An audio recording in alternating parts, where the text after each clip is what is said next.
Did you know that studies show forgiveness can reduce anxiety and depression, leading to a happier, healthier life? Ever wondered how you'd react if you were caught in a scandalous act and brought before a crowd ready to condemn you? It's a tough question, isn't it?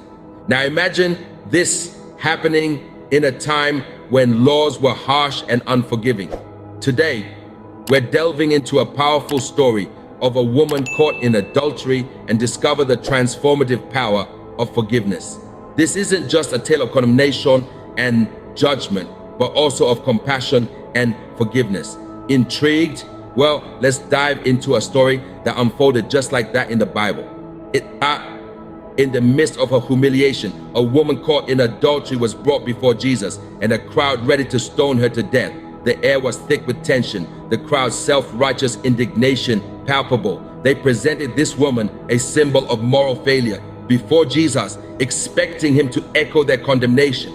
The crowd, holding stones with clenched fists, were eager, waiting for Jesus to validate their judgment. They felt justified in their anger, cloaked in the veil of righteousness. They looked to Jesus, a respected figure, to affirm their verdict on this woman's life.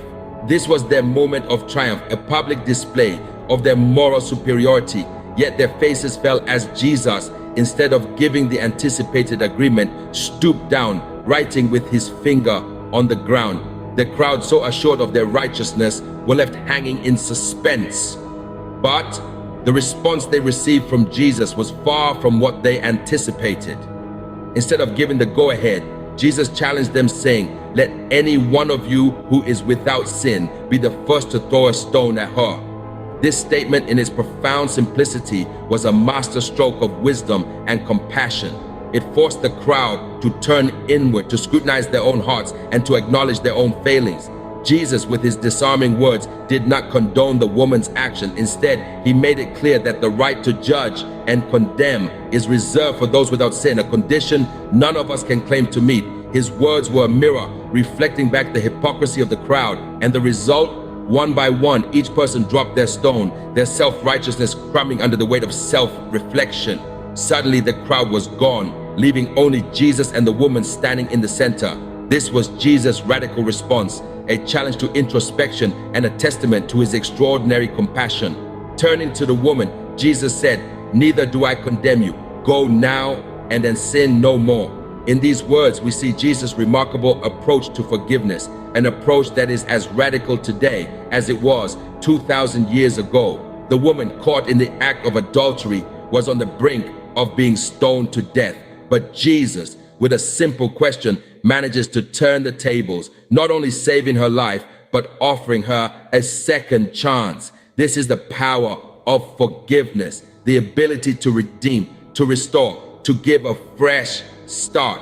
But the story doesn't end there. Jesus' act of forgiveness also serves as a mirror to the crowd and to us, reflecting back our own faults and shortcomings. It's a call to self-examination, a reminder that we are all flawed, all in need of forgiveness. So what does this mean for us? What happens when we embrace forgiveness, not just as an abstract concept, but as a daily practice? The answer, quite simply, is transformation.